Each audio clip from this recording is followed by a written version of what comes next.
Hoy les quiero platicar del primer asunto que llevamos en el despacho, el primer asunto que ganamos. Obtuvimos un resultado muy favorable para nuestro cliente y curiosamente este asunto ni siquiera era un asunto de México, ni se llevó en México y aún así lo ganamos. Fue el primer asunto internacional que tuvimos en el despacho y tuvimos un resultado muy bueno. Específicamente fue un asunto que resolvimos en España y lo resolvimos desde México. El tema tenía que ver con la nacionalidad, la adquisición de la nacionalidad española. En diferentes momentos de su historia, España ha tenido legislación que permite adquirir la nacionalidad española si la persona comprueba que alguno de sus ascendientes, sus padres, sus abuelos, tenían también la nacionalidad española, cumpliendo ciertos requisitos, ciertas condiciones y demás, pero en términos generales, si un ascendiente era español, la persona puede optar por tener también la nacionalidad española. Generalmente estos trámites se llevan a cabo en los consulados de España alrededor del mundo.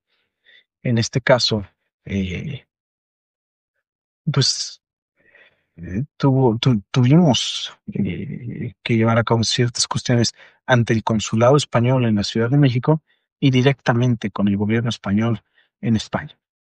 El caso específico que nos tocó resolver es el siguiente. Nuestro cliente era un señor que tiene 3 hijos y el señor logró acreditar que su abuelo, uno de sus abuelos, era español. Había nacido en España, había viajado a México, se quedó a vivir en México, acá formó su familia, acá siguió su vida y murió acá.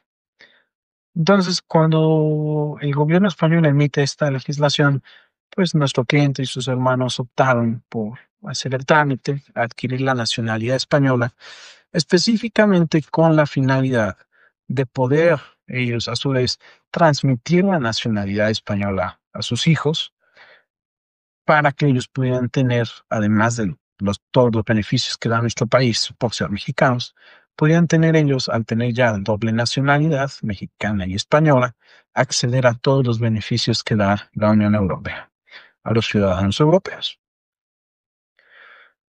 Y el trámite para que nuestro cliente adquiriera la nacionalidad española, pues nos comentó en su momento que lo hizo por ahí del año 2010. Y nos comentó que tardó más de un año. Ni él se acordaba cuánto había tomado, pero tardó más de un año. Nos dijo que fue un trámite muy largo, muy lento, muy burocrático, con muchas dificultades, pero finalmente habían logrado él y sus hermanos obtener la nacionalidad española.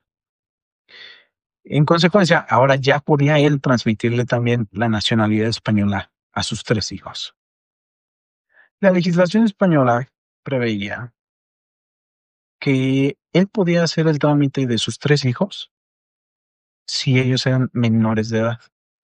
Es decir, que él como papá, ejerciendo la patria potestad, representara a sus hijos en el trámite para de esta manera adquirir, optar por tener la nacionalidad española.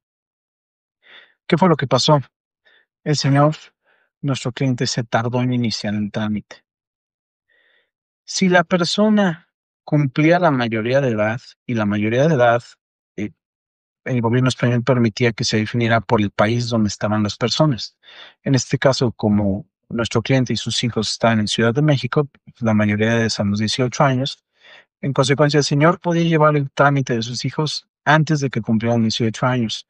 Y la legislación española disponía que si la persona cumplía 18 años, ya no lo podía hacer su papá, sino que lo tenía que hacer la persona mayor de edad personalmente, y que a partir de cumplir los 18 años, esto es muy importante, a partir de cumplir los 18 años, solo tenía un plazo de 2 años para poder optar, ejercer su derecho de tener la nacionalidad española.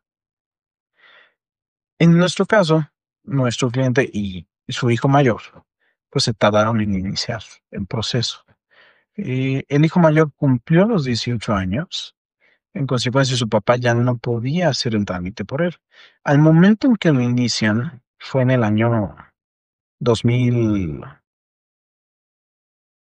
2022. Iniciaron esto en 2022. En esa época, su hijo mayor ya estaba a punto de cumplir 20 años. Es decir, estaban a punto de cumplirse los 2 años a partir de los 18 años de edad que tenía para optar por la nacionalidad española. Entonces, el señor inicia el trámite de sus dos hijos menores de edad y su hijo mayor de edad inicia el trámite. ¿Cómo iniciaba el trámite? Se tenía que solicitar una cita en el consulado español para poder ir a presentar la solicitud, presentar documentos, actas de nacimiento, poder acreditar que el papá era español, que ellos eran sus hijos y de esta manera que les pudieran dar la ciudadanía, la nacionalidad española. ¿Cuál fue el problema aquí? El muchacho presenta la solicitud de cita unos cuantos días antes de cumplir los 20 años de edad, antes de que se cumpliera su plazo de 2 años para ejercer su derecho. El consulado les contesta, les da cita, y la cita que les da es para un momento posterior al cumpleaños del muchacho, para cuando el muchacho quiera tener 20 años y unos cuantos días más. Sin embargo, tanto nuestro cliente, el papá, como su hijo pensaron que por haber solicitado la cita antes de cumplir los 20 años, habían cumplido con el requisito, cuando no es así. La solicitud tuvo que haber sido presentada, es decir, la solicitud de optar por la nacionalidad española, junto con todos los documentos, actas de nacimiento, etcétera, etcétera, etcétera, debían presentarse antes de los 20 años de edad del muchacho. Pues no lo hicieron así. Presentan la solicitud unos cuantos días después del cumpleaños del muchacho. En realidad fue varios meses después de que el muchacho cumplió 20 años. ¿Por qué? Porque se atravesó el tema de la pandemia del COVID y por la emergencia sanitaria. Cerró el Registro Civil de México, cerró el Consulado Español, cerró el Registro Civil Español, cerró el mundo y cerraron las oficinas de gobierno. En consecuencia, aunque ya sí se había solicitado la cita antes de los 20 años, la cita se otorgó para un momento posterior en pandemia y tampoco no habían podido tramitar las actas de nacimiento y todos los documentos que necesitaban para llevar a cabo el trámite favorablemente, porque las oficinas de gobierno estaban cerradas. El consulado español no tomó esto en consideración. En consecuencia, el trámite de los dos niños menores de edad salió favorable, pero el trámite del hijo, que ya había cumplido la mayoría de edad y que empezó todo después de los 20 años, salió no favorable, donde argumentaron que por haber solicitado la nacionalidad española o haber ejercido su derecho a optar por la nacionalidad española después del plazo de 2 años a partir de sus 18 años de edad, pues lo había hecho de forma extemporánea, había perdido su derecho y en consecuencia no iba a adquirir la nacionalidad española. Y esto fue un gran golpe tanto para el muchacho como para sus papás, porque no solo se le cerraron las oportunidades que va a ser ciudadano de la Unión Europea, sino que el muchacho ya tenían planeado irse a estudiar una carrera a España y se le venía bajo el plan de poder ir a España. En consecuencia, pues el señor nos consulta y llega al despacho de una forma muy chistosa. Nosotros habíamos puesto una publicación en algún grupo de Facebook donde ofrecíamos una guía para españoles para migrar a México y eventualmente con la posibilidad de que adquirieran la nacionalidad mexicana. Este señor buscó por todos lados y alguien, no sabemos quién, nunca supimos quién, alguien le comentó que había visto nuestra publicación en ese grupo de Facebook. El señor se metió a buscar en grupos de Facebook por todos lados hasta que encontró la publicación y me mandó un mensaje por Facebook. Sin embargo, como no teníamos conexión como amigos de Facebook, su mensaje no llegó a mi bandeja principal, sino que se fue a solicitudes de mensaje o no sé cómo le llama Facebook, pero se fue a otra carpeta.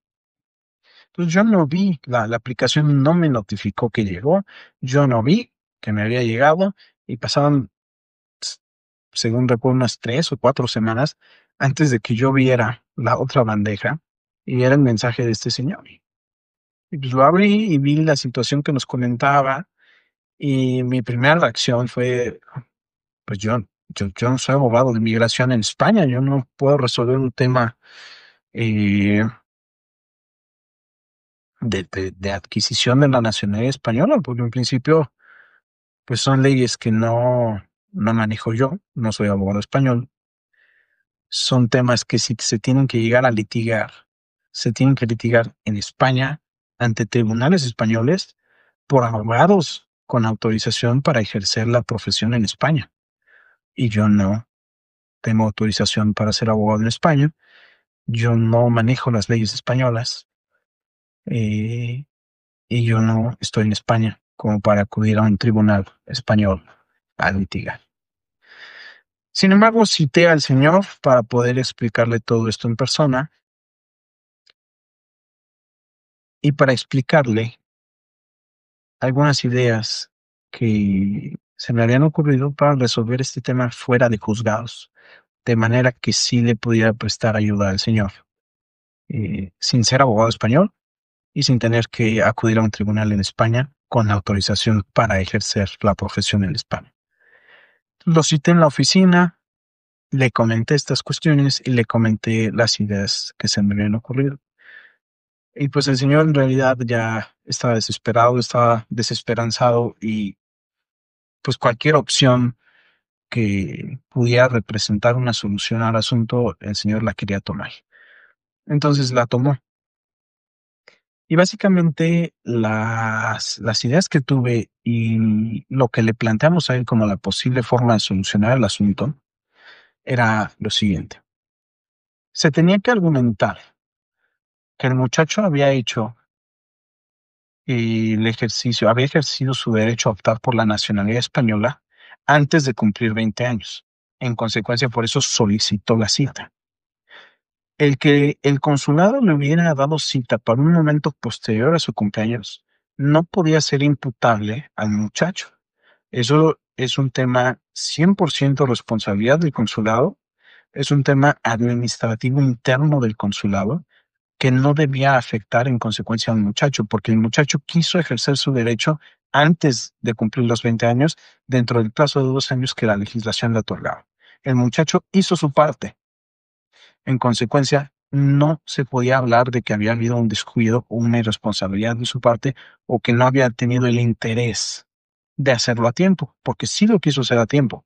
Sin embargo, no pudo acudir directamente al consulado por los temas de pandemia, por los temas de que había que ir con cita y demás. Por si el consulado hubiera estado abierto y hubieran permitido ir presencialmente, el muchacho hubiera ido y hubiera dejado sus papeles. No lo hizo, se tuvo que ajustar al procedimiento que en ese momento tenía establecido el consulado. Y el procedimiento era solicitar cita.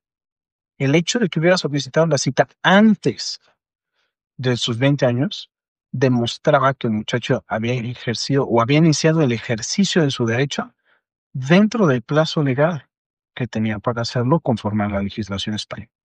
Primer argumento que utilizamos. Segundo argumento, no se le puede imputar a él el tema del consulado de no tener citas disponibles en ese momento. Si no tenían citas disponibles para atender todas las solicitudes que llegaban, pues el consulado debió haber implementado algún otro sistema, debió haber contratado mayor personal, debió haber permitido la recepción de solicitudes por medios electrónicos. Muchas soluciones pudo haber implementado el consulado. No se implementaron, pero la falta de implementación no era imputable a nuestro cliente. Siguiente argumento que utilizamos. Por la pandemia del COVID cerraron oficinas públicas. También eso impidió que el muchacho consiguiera sus documentos a tiempo. Y los consiguió tan pronto abrieron las oficinas, ya que era seguro abrir, eh, y que en consecuencia el tema de la emergencia sanitaria tampoco era responsabilidad del muchacho y tampoco podía imputársele un descuido, una falta de interés jurídico o una falta algún deber de cuidado por, por el hecho de que las oficinas de gobierno hubieran estado cerradas por la pandemia y que él no hubiera podido conseguir sus documentos para llevar a cabo el trámite. En el mismo sentido, se argumentó que todo el tiempo que estuvieron cerradas las oficinas era tiempo que él no podía, en el que no podían correr los plazos legales para ejercer el derecho. Porque si las oficinas están cerradas y yo no puedo ir a la oficina a ejercer mi derecho, pues no me puede correr el plazo. El plazo corre cuando la oficina está abierta y me puede recibir la solicitud. Si la oficina está cerrada por un tema de emergencia sanitaria y no me pueden recibir los documentos para el trámite, no me puede estar corriendo el plazo legal para ejercer mi derecho. Otro argumento que utilizamos. Y bueno, todo esto lo resumimos a que el muchacho sí había ejercido su derecho a tiempo. El consulado no permite ir en persona. Todo esto lo tuvimos que manifestar por correo electrónico. Y recibimos respuesta al correo electrónico, donde el consulado desestimaba todos nuestros argumentos, ni siquiera los analizaba. Únicamente nos decían, fue después de los 20 años, no procede. Al recibir esta primera respuesta, pues estábamos preparados. Y sabíamos que existía una muy alta probabilidad de que esa fuera la respuesta del consulado, pero sí teníamos la esperanza de que pues, se atendieran a argumentos jurídicos para pues, modificar el sentido de su resolución inicial y admitir el trámite del muchacho y darle la nacionalidad española. Sin embargo, no fue así. Sí fue un golpe recibir esa respuesta. Sabíamos que iba a pasar, pero pues, uno mantiene la esperanza de que se le haga un caso a los argumentos jurídicos, y en este caso no fue así. Ya teníamos el plan de qué hacer para este caso. Entonces, tan pronto recibimos la respuesta del consulado desde su cuenta de correo oficial, lo que hicimos fue contactar a la alta esfera de la diplomacia española directamente en España. Obtuvimos los correos electrónicos del ministro de Relaciones Exteriores de España, obtuvimos el correo electrónico del, del jefe de cónsules de España en todo el mundo, y básicamente fue a ellos dos a quienes contactamos. Les reenviamos la respuesta del consulado y les reenviamos nuestros argumentos jurídicos de por qué el muchacho sí había ejercido su derecho a tiempo y en una actuación irregular e ilegal, el consulado español no estaba haciendo caso a los argumentos y sin tener fundamento jurídico alguno, ni motivación alguna, no estaban permitiendo que el muchacho adquiriera la nacionalidad española. Nunca recibimos respuesta eh, ni del ministro de Relaciones Exteriores ni del jefe de cónsules. No nos contestaron directamente el correo a nosotros. Sin embargo, aproximadamente 2 o 3 semanas después de que los contactamos a ellos, recibimos otro correo del consulado donde nos informaban que habían recibido una orden directa de España para atender a nuestros argumentos jurídicos, considerar que el muchacho sí había ejercido su derecho a tiempo y que en consecuencia se presentara en tal fecha a presentar sus documentos para poder continuar con el trámite, y así lo hicimos. En consecuencia, el hijo de nuestro cliente pudo adquirir la nacionalidad española. Fue un tema eh, que resolvimos en aproximadamente 4 o 5 meses. Fue uno de los primeros asuntos que tuvimos en el despacho y fue el primero que ganamos. Eh, entonces, curiosamente, el primer asunto que resolvemos en este despacho es un asunto en donde tuvimos que manejar legislación española. Tuvimos que ver opciones para poder resolverlo sin tener que acudir a España, sin tener que acudir a un tribunal español.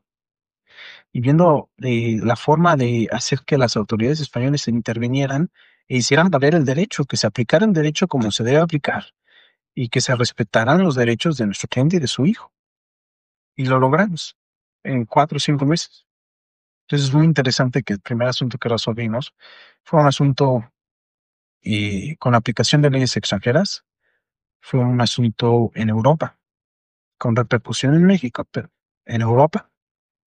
Y lo resolvimos pues bastante rápido. Los temas jurídicos siempre son tardados, pero haber resuelto esto en 4 o 5 meses pues representa un muy buen tiempo, un tiempo de resolución bastante rápido.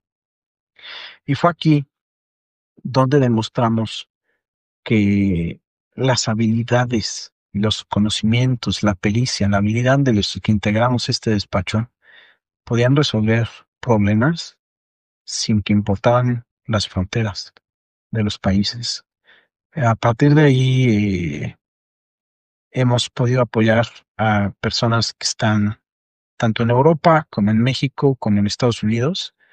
Tenemos ya algunos clientes en Europa, tenemos algunos clientes en Estados Unidos y bueno, la mayoría de nuestros clientes están en México, obviamente, pero ya la actividad del despacho desde sus inicios ha trascendido fronteras y el trabajo jurídico que hemos hecho aquí ha podido resolver problemas en otros países y es algo es uno de los beneficios que podemos aportar en el despacho para nuestros clientes.